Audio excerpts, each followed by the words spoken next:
Today, it's time to get schooled. And speaking of today, did you know that on this day, October 22nd, 1962, President John F. Kennedy alerted the American people of a developing crisis, the Cuban Missile Crisis. The United States and Russia were in the middle of a Cold War.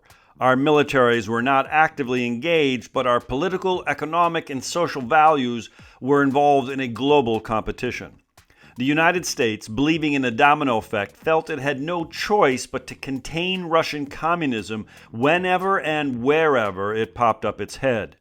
When U.S. intelligence discovered Russia was placing nuclear weapons off the coast of Florida and Cuba, World War III was knocking on our door. The missiles had to be removed, or else. A global nuclear apocalypse was in view. Thankfully, after a U.S. naval quarantine combined with concessions on both sides, disaster was averted. What seems to be the powerful lesson of this little tale is that readiness and preparedness is never quite enough when facing a global nuclear apocalypse.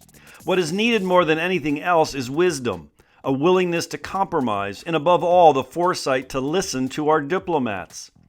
President Ronald Reagan once was caught on mic saying facetiously, "We began bombing in 5 minutes." Thankfully, Reagan was joking, not realizing his mic was hot. And thankfully, President Kennedy didn't listen to those voices who tried to persuade him that Russia only listened to military force. Leadership is never easy. It is the ability to know and do the right things. A mentor of mine said leaders live inside out. They surround themselves with gifted people, and they routinely self-reflect. Sounds like a good start to save the world.